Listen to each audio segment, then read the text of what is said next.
తెలంగాణలో మున్సిపల్ సంబంధించిన ఎన్నికలు ప్రశాంతంగా ముగిశాయి. దాదాపుగా 73% అయితే పోలింగ్ నమోదైన నేపథ్యం కనబడుతుంది. చౌటుప్పల్లో 90% పైనే ఓటింగ్ శాతం అయితే అత్యధికంగా నమోదైనట్టు కూడా తెలుస్తూ ఉంది. ఎగ్జిట్ పోల్స్ అయితే వస్తూ ఉన్నాయి. కాంగ్రెస్ పార్టీదే హవా అన్నట్టు కూడా తెలుస్తూ ఉంది. కాంగ్రెస్ పార్టీ ప్రభుత్వం ఏర్పడిన తర్వాత ఏ ఎలక్షన్ అయినా కానీ కొంత సీరియస్ తీసుకొని కాంగ్రెస్ పార్టీని గెలుపు దిశగా వెళ్తా ఉంది. అన్ని ఎగ్జిట్ పోల్ కూడా కాంగ్రెస్కే చేయగొట్టిన నేపథ్యం కనబడతా ఉంది. కొంత పల్టీ కొట్టిన పరిస్థితి కనబడతా ఉంది. కాంగ్రెస్కి ధీటుగా బీఆర్ఎస్ ప్రయత్నాలు చేసినప్పటికి కూడా బీఆర్ఎస్ అధినేతలు గ్రౌండ్ లెవెల్లోకి రాలేదు. ప్రజలని నామకే వాస్తే అక్కడ ప్రచారం చేశారు. కానీ భారీ స్థాయిలో ప్రచారం చేయడంలో బీఆర్ఎస్ పార్టీ విఫలమైంది అని కూడా ఈ ఎలక్షన్ రిజల్ట్ అయితే కొంత తెలిపే ప్రయత్నాలు అయితే చేస్తూ ఉంది. ఎలక్షన్స్లలో భారీ స్థాయిలో గెలుస్తామని ధీమా వ్యక్తం చేసిన బీఆర్ఎస్ పార్టీ ఇటు కారు మొత్తం పల్టీ కొట్టి ఇటు షెడ్డుకి వెళ్లాల్సిన పరిస్థితి వస్తుందా అనే అనుమానాలు కూడా రేకెత్తిస్తూ ఉన్నాయి. ఎందుకంటే కేసీఆర్ ప్రచారంలోకి వస్తారు. కేసీఆర్ వచ్చి ఖచ్చితంగా ప్రచారం చేసే కారు గుర్తుకి గంప గుర్తుగా ఓటు బ్యాంకింగ్ పడుతుందని కూడా చాలా మంది ఆశించారు. కానీ కేసీఆర్ ఫామ్ హౌస్ మాత్రమే పరిమితం అయిపోయారు. కేసీఆర్ ఫామ్ హౌస్ లోకి ఉండడం వల్ల ఓట్ బ్యాంకింగ్ మొత్తం ఇటు కాంగ్రెస్ వైపే చూసింది అన్నట్టుగా తెలుస్తూ ఉంది. ఓసారి ఎగ్జిట్ పోల్స్ ఎలా ఉన్నాయి, మన తెలుగు 360 కూడా సర్వే చేసి ఎగ్జిట్ పోల్స్ అయితే నిన్న కూడా తెలిపింది. మరోసారి ఏ విధంగా ఉండబోతా ఉన్నాయి, ఈ సర్వే పోల్స్ నిజంగానే వాస్తవాల రూపం దాల్చుకుంటున్నాయంటే అవుననే సమాధానాలు కూడా వినబడతా ఉంది. మనం ఉమ్మడి జిల్లాల వారీగా మనం చూసుకున్నట్లయితే ఉమ్మడి కరీంనగర్ జిల్లాలో మనము 13 మున్సిపల్ స్థానాలు అయితే ఉన్నాయి.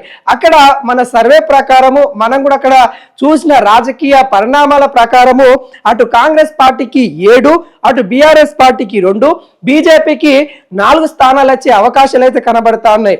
ముఖ్యంగా బీజేపీకి మరిన్ని కూడా వచ్చే అవకాశాలు కూడా ఉండే.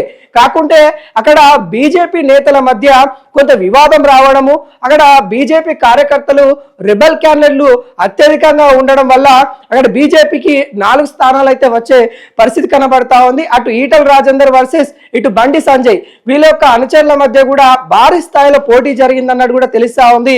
ఈటల రాజేందర్ సంబంధించిన అనుచరులు ఇండిపెండెంట్ గా కూడా పోటీ చేశారు. వాళ్ళు కూడా బీజేపీ కార్యకర్తలు అన్నట్టు కూడా తెలుస్తా ఉంది. ఈ నేపథ్యంలో అధికారంలో ఉన్న పార్టీకి మాత్రం 7 స్థానాలు, మరి అధికారం కోల్పోయిన బీఆర్ఎస్ కి 2 స్థానాలు వచ్చే అవకాశాలు కనబడతా ఉన్నాయి. బీజేపీ 4 స్థానాలతోని పరిమితమయ్యే అవకాశాలు అయితే అక్కడ క్లియర్ కట్ గా తెలుస్తా ఉంది. అదేవిధంగా ఉమ్మడి నిజామాబాద్ చూసుకుంటే 7 మున్సిపల్ స్థానాలు అయితే ఉన్నాయి. దీంట్లో కాంగ్రెస్ కి 4, బీఆర్ఎస్ కి 1, బీజేపీకి 2 వచ్చే అవకాశాలు అయితే కనబడతా ఉన్నాయి. ఇంకా ముఖ్యంగా చెప్పాలంటే బీజేపీకి మరిన్ని కూడా స్థానాలు వచ్చు. కాకుండా అక్కడ కొంత వైఫల్యం అనేది కనబడుతుంది. బీజేపీలో కూడా ఏదైతే సీనియర్ నేతలు కూడా భారీ స్థాయిలో ప్రచారం చేయడంలో విఫలమయ్యారని కూడా చెప్పుకోవచ్చు.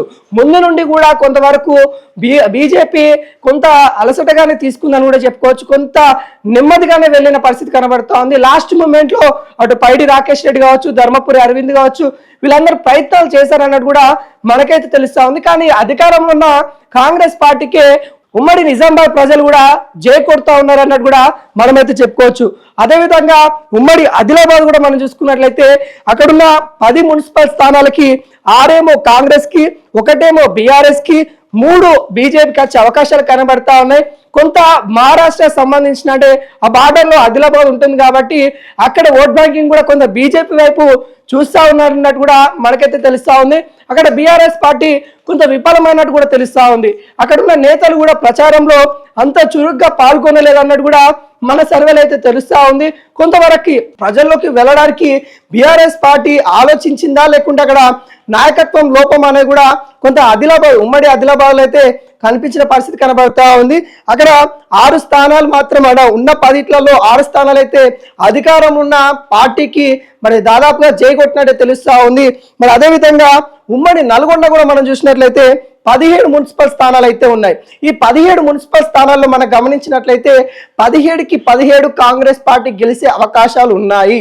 ఎందుకంటే ఇటు ఉమ్మడి నల్గొండ కావచ్చు, అటు ఉమ్మడి ఖమ్మం కావచ్చు, ఈ 2 జిల్లాలో కూడా కాంగ్రెస్ పార్టీదే హవాను కూడా మనం చెప్పుకోవచ్చు.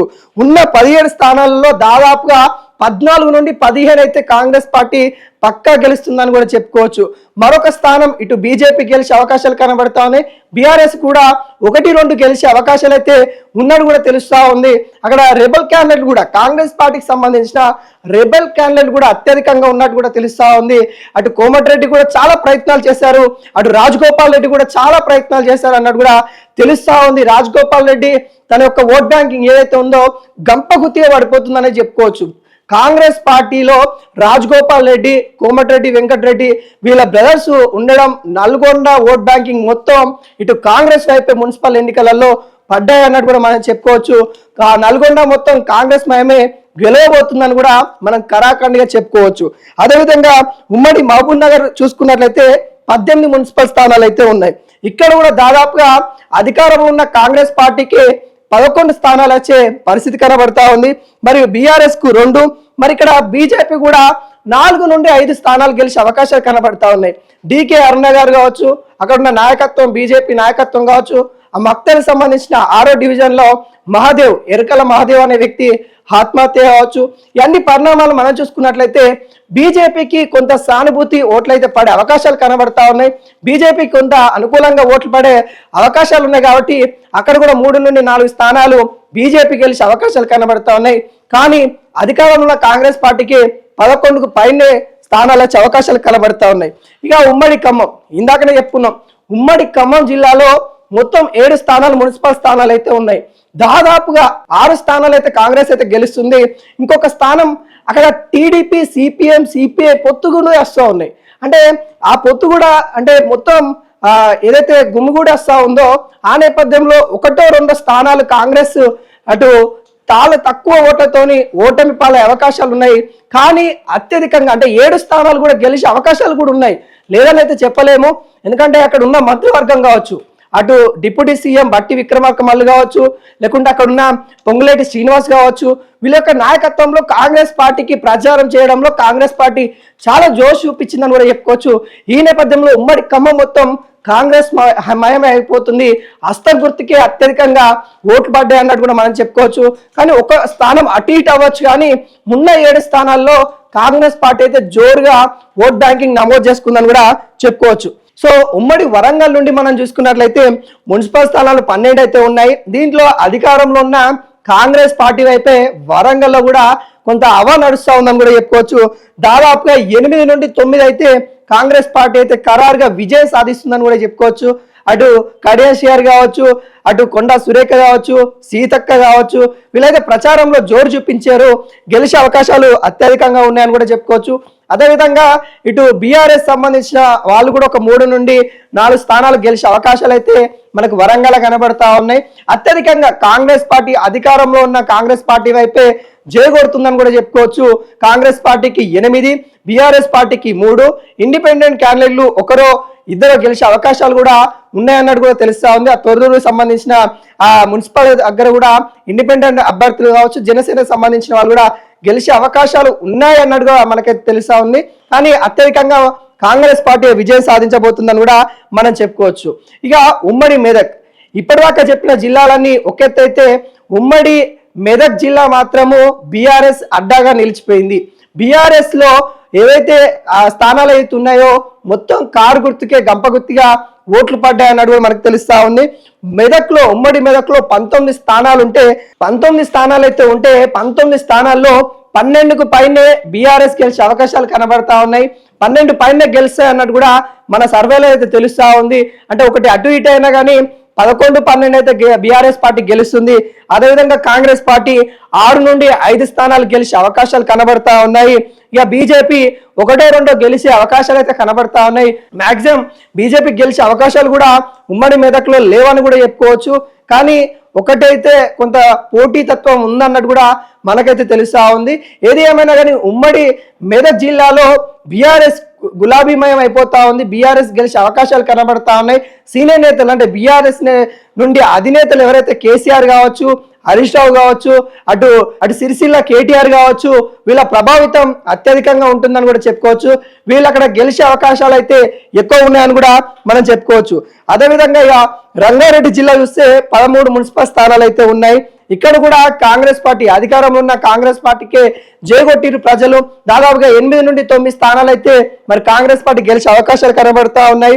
అటు బీఆర్ఎస్ 3 నుండి 4 స్థానాలు గెలిచే అవకాశాలు కనబడతా ఉన్నాయి. బీజేపీ 1 లేదా 2 స్థానాలకి గెలిచే అవకాశాలు అయితే కనబడతా ఉన్నాయి. ఇటు రంగారెడ్డి సంబంధించిన ప్రజలు కూడా పట్టణ ప్రజలు అత్యధికంగా ఉంటారు. ఇటు హైదరాబాద్ GHMs కి కొంత దగ్గరలో ఉంటారు కాబట్టి ప్రజలు కొంత చైతన్యవంతమయ్యారు. ప్రజలు కూడా ఆలోచించి ఓట్లేశారన్న కూడా తెలుస్తా ఉంది. కొంతవరకు అభివృద్ధి దిశగా వాళ్ళ ఓట్ బ్యాంకింగ్ వేసామన్నట్టుగా వాళ్ళు వెల్లడించినప్పటికీ కూడా కాంగ్రెస్ పార్టీకి ఓట్లు అధికంగా పడ్డాయి అన్నట్టు కూడా మనకైతే తెలుస్తా ఉన్నాయి.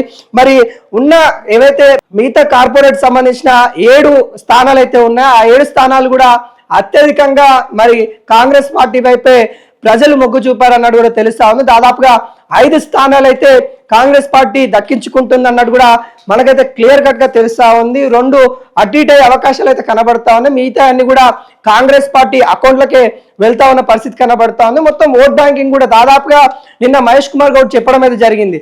90% పైనే కాంగ్రెస్ పార్టీ సీట్లు గెలుస్తుందని చెప్పడం అయితే జరిగింది. అంతవరకు రాకపోవచ్చు కానీ దాదాపుగా 75 నుండి 80% వరకు అయితే వచ్చే అవకాశాలు అయితే కాంగ్రెస్ పార్టీకి కనబడతా ఉన్నాయి. అంటే గెలుపు శాతం అని కూడా చెప్పుకోవచ్చు. అంటే 75% పైనే కాంగ్రెస్ పార్టీ అభ్యర్థులు గెలిచే అవకాశాలు కనబడతా ఉన్నట్టు కూడా ఈ సర్వేలు అయితే తెలుస్తా ఉన్నాయి. ఏదైనా కానీ మొత్తానికి మనం చూసుకున్నట్లయితే ఉన్న 116 స్థానాలలో ఇటు కాంగ్రెస్ పార్టీ 70కి పైన గెలిచే అవకాశాలు కనబడతా ఉన్నాయి. బీఆర్ఎస్ పార్టీ 25 పైన గెలిచే అవకాశాలు కనబడతా ఉన్నాయి. కానీ బీజేపీ 12 నుండి 13 స్థానాలు గెలిచే అవకాశాలు కనబడతా ఉన్నాయి. ఇండిపెండెంట్ 4 నుండి 3 గెలిచే అవకాశాలు అయితే కనబడతా ఉన్నాయి. మొత్తానికి ఈ సర్వే వెల్లడించిన ఈ విధంగానే ఉంటుందని కూడా మనం అయితే ఆశిస్తూ ఉన్నాము. కానీ ఒక్కొక్కసారి మనం చేసిన సర్వేలు కూడా అటు ఇటు కావచ్చు, 1-2 స్థానాలు అటు ఇటు కావచ్చు, కానీ ప్రజల నిర్ణయం అయితే ఇదే ఉంటుంది అన్నట్టు కూడా మనం అయితే చెప్పుకోవచ్చు.